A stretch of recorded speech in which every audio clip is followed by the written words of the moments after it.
من الشیطان الرجیم بسم اللہ الرحمن الرحیم وَلَقَدِ اخْتَرْنَاهُمْ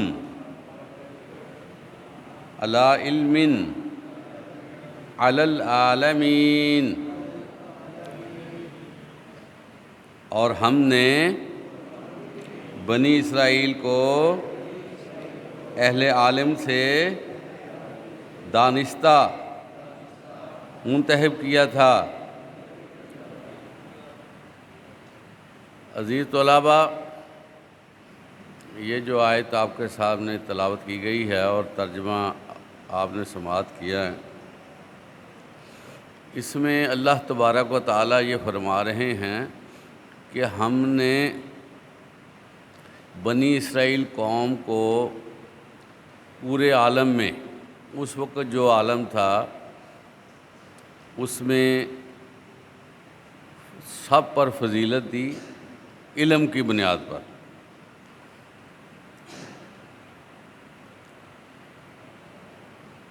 آپ دیکھیں کہ اللہ تبارک و تعالیٰ نے ایک قوم جو بنی اسرائیل تھی اس کو علم کی بنیاد پر پوری دنیا میں فضیلت دی۔ یہ علم کون سا تھا؟ اب اس کے بارے میں ہم نے گفتگو کرنی ہے۔ یہ علم تھا آسمانی علم، یہ علم تھا توحید کا علم۔ دنیا کے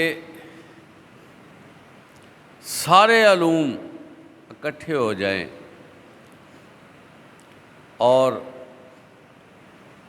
علم توحید الگ ان کے سامنے ہو تو اس کی فضیلت جو ہے وہ ایسے ہی ہوگی جیسے اللہ کی فضیلت اس کی مخلوق پر ہے۔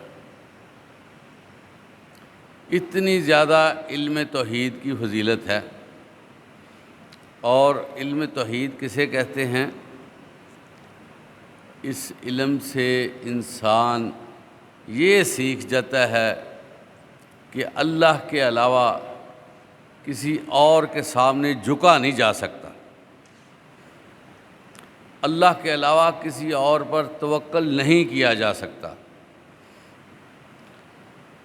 اللہ کے ساتھ کسی اور کو ہمسر نہیں بنایا جا سکتا، اور اللہ کے ساتھ کسی اور شخصیت کو نہیں ملایا جا سکتا۔ تو اس بنا پر اللہ تبارک و تعالیٰ نے وہاں پر اس وقت جو قومیں تھیں اس میں بنی اسرائیل کو فضیلت دی، اور یہ حقیقت پر مبنی بات ہے کہ اللہ کا جو علم ہے اس میں اتنی زیادہ برکت ہے، اتنی زیادہ طاقت ہے کہ ہم اس کو امیجن ہی نہیں کر سکتے، اس کا تصور ہی نہیں کر سکتے۔ آپ دیکھیں کہ اللہ تعالیٰ نے اہل ایمان کو قرآنی علم سے سرفراز فرمایا تھا، اور ان کے انتظامات کیسے تھے، ان کے پاس کیا طاقت تھی، ان کے پاس کیا وسائل تھے، لیکن اللہ تعالیٰ نے آدھی دنیا کو ان کے لیے فتح کروا دیا۔ مسلمان تھوڑے عرصے میں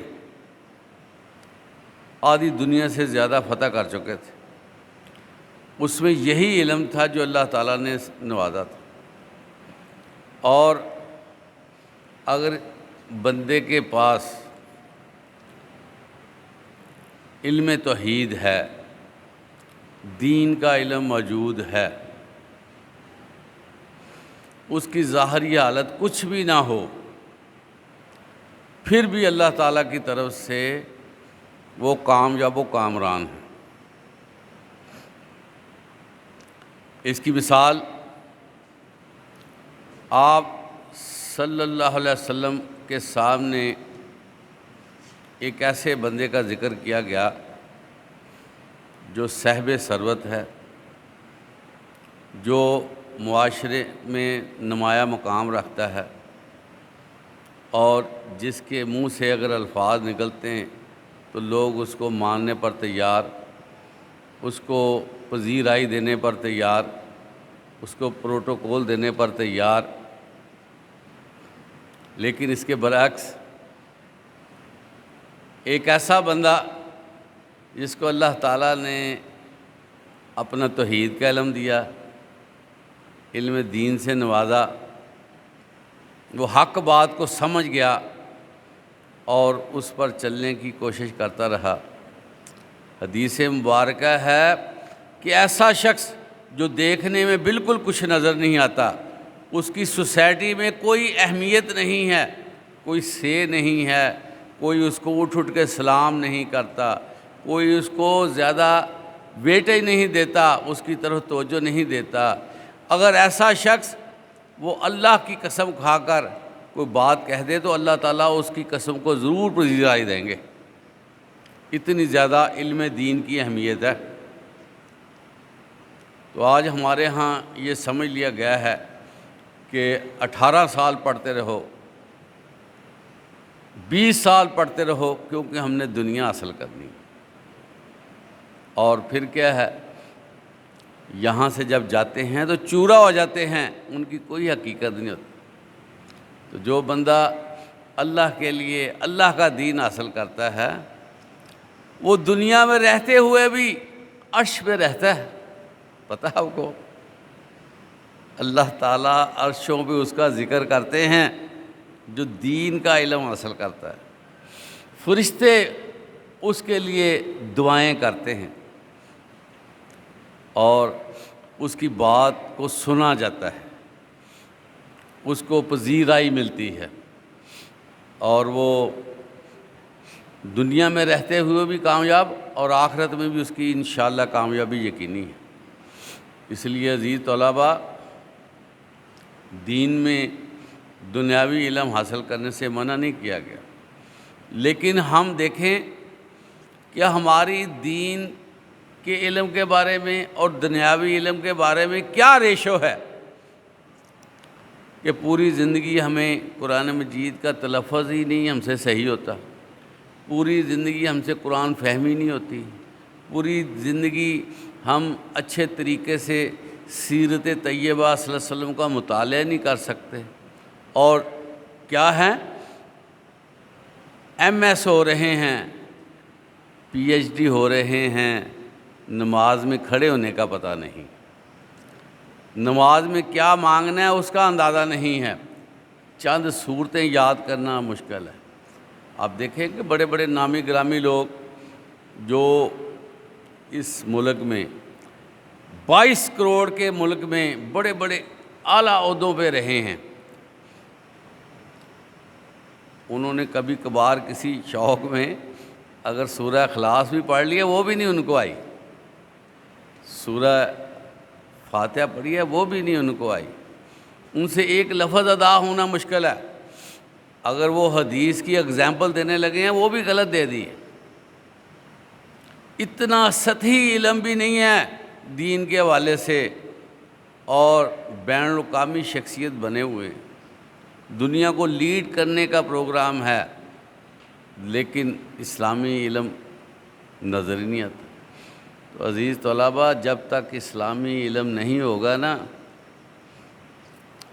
ہماری پی ایچ ڈی کی ڈگری ہمارے منہ پہ ماری جائے گی، یہ سنبھالو اپنی ڈگری، کتنے سال لگتے ہیں ان ڈگریوں میں، ہماری قانون کی ڈگریاں ہمارے منہ پہ مار دی جائیں گی۔ تمہیں اتنا قانون کا پتہ تھا، لیکن اللہ کے بارے میں کچھ معلومات ہی نہیں تمہیں حاصل ہوئی، تم کہاں پھرتے رہے کہ یہ میری کامیابی ہے کہ میں اتنا پڑھ گیا ہوں، میں نے اتنی رولز کی کتابیں حاصل کر لی ہیں اور اس پہ میں کام کر رہا ہوں، میں نے دنیا میں اپنا نام اتھارٹی بنا لیا ہے، لیکن جب میں نے کوئی آیت پڑھی ہے تو میں نے غلط پڑھ دی۔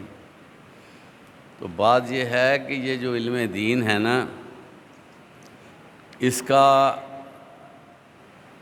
دوسری تعلیم کے ساتھ پیرلل چلنا بڑا ضروری ہے، وگرنہ یقین کریں کہ وہ بندہ جو وقتی طور پر علم حاصل کر لیتا ہے تو آخرت میں اس کا کوئی ٹھکانہ نہیں بنتا۔ اب ایک بندے نے اپنی عمر اس میں گنوا دی علم حاصل کرتے کرتے، لیکن کل کو اللہ کے ہاں اس کی کوئی قدر نہیں ہوگی، تو ایسے علم کا فائدہ کیا؟ اور دیکھیں، عقل انسان کی بڑھ سکتی ہے، انسان دنیاوی علم حاصل کرتا ہے، اس کو عقلی طور پر بہت سی باتیں سامنے آ جاتی ہیں، لیکن حکمت کا اس کو پتہ نہیں چلتا، اس کو دانائی کا پتہ نہیں ہوتا، اس کو وقت پر فیصلے کرنے کا نہیں پتہ ہوتا، کیونکہ جو حکمت ہے، جو دانائی ہے، وہ اللہ تعالیٰ نے توحید میں رکھی ہے اور قرآن میں رکھی ہے۔ تو جب یہ دونوں علم آپس میں مل جائیں گے تو بڑا ہی حسین امتزاج بن جائے گا، اور جو ہے وہ شخص جو ہے وہ دنیا کا قابل ترین شخص بن سکتا ہے، جو دنیاوی علم کے ساتھ ساتھ دینی علم حاصل کرتا ہے۔ اور دینی علم میں آپ کو بتاؤں، توحید کے بغیر کوئی علم نہیں ہے۔ ایک بندہ عالم دین بن جاتا ہے، لیکن اگر اس کے پاس توحید کا علم نہیں ہے، وہ بھی زیرو پہ کھڑا ہے، کیونکہ ایک ہی نقطہ ہے پوری کائنات میں، وہ ہے لا الہ الا اللہ کا نقطہ۔ اگر کسی کو لا الہ الا اللہ کا نقطہ سمجھ میں آ گیا، ساری دنیا اس کے سامنے ہیچ ہو جائے گی، وہ دنیا میں بھی اور آخرت میں بھی نہایت ہی کامیاب شخص گزرے گا۔ تو اس میں جو بنی اسرائیل کی تاریخ بتاتی ہے، اگرچہ ان کے اندر بہت ساری غلطیاں بھی ہوئیں، بہت ساری نافرمانیاں بھی ہوئیں، بہت زیادہ انہوں نے وائلیشن بھی کی، لیکن بحیثیت مجموعی جو ہے یہ توحید پر کھڑے ہونے والے لوگ تھے۔ تو اللہ کو ان کی یہ جو خصوصیت تھی بڑی پسند آئی، تو آپ دیکھیں اللہ تعالیٰ نے اس وقت ان کو پورے عالم پہ فضیلت دے دی۔ تو ہم بھی اللہ کے ہاں یہ مقام مرتبہ حاصل کر سکتے ہیں اگر ہم توحید کو سمجھیں۔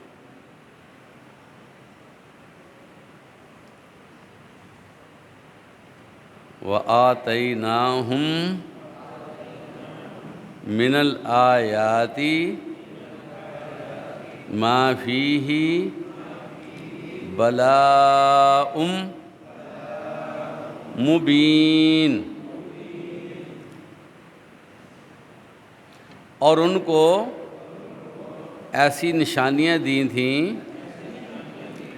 جن میں صریح آزمائش تھی۔ عزیز طلباء، بنی اسرائیل قوم کو اللہ تعالیٰ نے بہت نوازا، اور آپ کو پتہ ہے اس سے پہلے ہماری گفتگو ہوئی ہے کہ فرعون جیسے ظالم بادشاہ سے ان کو نجات دی ہے، جو ان کے بیٹوں کو ذبح کرتا تھا اور بیٹیوں کو زندہ رکھتا تھا، اور ان کو آخری درجے کا انسان بنا کے رکھا ہوا تھا۔ جانوروں سے زیادہ بنی اسرائیل کی کوئی حقیقت نہیں تھی، لیکن اللہ تعالیٰ نے ان کو اس ظالم حکمران سے نجات دی، اور پھر کیا کیا؟ ان پر بادلوں کا سایہ کیا تاکہ ان کو تپش نہ لگے، ان کے لیے من و سلوہ کا اہتمام کیا گیا، اور ان کے لیے میٹھے چشمے جاری کر دیے گئے۔ ان کی جو خواہش ہوتی ہے اللہ تعالیٰ ان کو روٹین سے ہٹ کر پورا کر دیتا۔ پوری تاریخ اسلامی میں، پوری تاریخ انسان میں یہ واحد اگزامپل ہے کہ اللہ تعالیٰ نے روٹین سے ہٹ کر ان کو نوازا، ان کو بے شمار انعامات دیے۔ لیکن عزیز طلباء، یہ ذہن میں رکھنا چاہیے، جو چیز بھی اللہ کی طرف سے عنایت ہوتی ہے، اس میں آزمائش ہوتی ہے، آزمائش۔ اگر ہمیں اللہ تعالیٰ نے جوانی دی ہے نا، بھرپور جوانی دی ہے، ہمارے سارے اعضاء صحیح سلامت رکھے ہیں، ہمیں فنانشلی مضبوط کیا ہوا ہے، ہمیں دیگر عنایات دی ہوئی ہیں، تو کبھی نہ یہ سوچنا یہ ہمارا حق تھا، بلکہ یہ ہے ہماری آزمائش۔ اور یہ آزمائش کیا ہوتی ہے کہ دیکھا جاتا ہے کہ میرا بندہ میری نعمتوں کو حاصل کرنے کے بعد میرا کتنا شکر ادا کرتا ہے۔ تو اللہ تعالیٰ قرآن مجید میں فرماتے ہیں لَأَزِيدَنَّكُمْ لَإِن شَكَرْتُمْ لَأَزِيدَنَّكُمْ، اگر تم شکر کرو گے تو میں تمہیں اور زیادہ عطا فرماؤں گا۔ تو شکر کرنا جو ہے وہ بڑا ہی ضروری اور لازم ہے، اور یہی اللہ تعالیٰ کی عنایات کا ایک اظہار، اس کا جواب ہے کہ ہم اللہ تعالیٰ کا شکر ادا کریں۔ اور بنی اسرائیل نے ان نعمتوں کی پرواہ نہیں کی، اور پھر وہ روٹین کی چیزیں مانگنے لگ گئے، جیسے ککڑی، پیاز، لہسن، ادھر ادھر کی چیزیں۔ پھر اللہ تعالیٰ نے اس کو کہا کہ چلو تم اس شہر میں داخل ہو جاؤ اور اپنی مرضی سے چلو۔ پھر ان پر جو ہے وہ ذلت طاری کر دی گئی، پھر وہ مارے مارے پھرتے رہے، پتہ نہیں کتنے عرصہ تک وہ مارے مارے پھرتے رہے۔ تو اس لیے جو نعمتیں خداوندی ہمیں میسر ہیں، ہمیں ہر گھونٹ پہ اللہ کا شکر ادا کرنا چاہیے۔ میں نے آپ کو یہ بتایا تھا کہ ایسا بندہ جو کھانا کھا کر اللہ کی عطا کردہ نعمت کو حاصل کر کے اللہ کا شکر ادا کرتا ہے، وہ اللہ کے ہاں ایسے ہے جیسے روزہ دار ہوتا ہے۔ اتنی پذیرائی اللہ کی طرف سے ملتی ہے جو بندہ شکر ادا کرتا ہے۔ اور شکر ادا کرنے سے پتہ کیا فائدہ ہوتا ہے؟ اللہ کے ساتھ ہم زیادہ منسلک ہو جاتے ہیں۔ جتنا ہم اللہ کے ساتھ اظہار تشکر کریں گے نا، اتنا ہی اللہ کے ساتھ ہماری تعلق داری بنتی جائے گی، پھر اللہ کے ساتھ ہماری محبت بن جائے گی، پھر ہم اللہ کو یاد کریں گے، اللہ تعالی ہمیں یاد کرے گا۔ اور عزیز طلباء، یہی زندگی ہے۔ یقین کریں کہ یہاں رہتے ہوئے ہمارا اللہ کے ساتھ اتنا مضبوط تعلق ہو جائے کہ ہم یہاں چلتے پھرتے ہوں، اللہ ہمارا وہاں ذکر کرتا۔ اب دیکھیں نا، بلال حبشی اللہ کی طرف سے عزت افزائی دنیا میں چل رہے ہیں، اور ان کے پاؤں کے چلنے کی آواز جنت میں آ رہی۔ اور حضرت عمر رضی اللہ تعالیٰ عنہ یہاں چھوٹے سے مکان میں رہائش پذیر ہیں، اللہ تعالیٰ نے پہلے سے ہی جنت میں ان کا عالی شان محل تیار کر دیا۔ یہ ہے محبت اللہ کی، یہ ہے اللہ تعالیٰ کے ساتھ تعلق سے ہمیں جو چیزیں میسر آنی ہیں، اس موقع کو جانے نہ دیجیے، چھوٹی چھوٹی باتوں پہ ایمان نہ ضائع کیجیے، چھوٹی چھوٹی باتوں پہ اللہ کو نہ بھول جائیے، چھوٹی لالچ پہ آ کر اپنے آپ کو خراب نہ کیجیے، بلکہ سٹینڈ لیجیے، بلکہ اپنے آپ کو سٹرینتھن کیجیے، اور اللہ کے لیے جو تکلیفیں آتی ہیں اس پر صبر کرنا سیکھیے۔ دیکھیں، یہ جو دنیا کا سفر ہے نا، یہ صبر ہے، صبر۔ تو جو بندہ صبر کرنا سیکھ جاتا ہے، جنت اس کا انتظار کرنے لگ جاتی ہے۔ یہ نہ سمجھیں کہ ہمیں جو ہے وہ اوپن ہے، ہم ہر چیز میں ہمیں سمجھ کر چلنا ہوگا تاکہ اللہ تعالیٰ ہم پر اپنی محبتیں بھیجے، ہمارے اندر بھی اللہ کی محبت ہو اور اللہ کے پاس بھی ہماری محبت ہو۔ تو یہ چیزیں ملنی ہیں کہاں سے؟ جب ہم جو آزمائش ہے اس میں پورا اتریں اور اللہ کا دین اور علم توحید حاصل کریں۔ اللہ تعالی ہمیں ان چیزوں پر زیادہ سے زیادہ دسترس حاصل کرنے کی توفیق عطا فرمائے۔ وآخر دعوانا الحمدللہ رب العالمین۔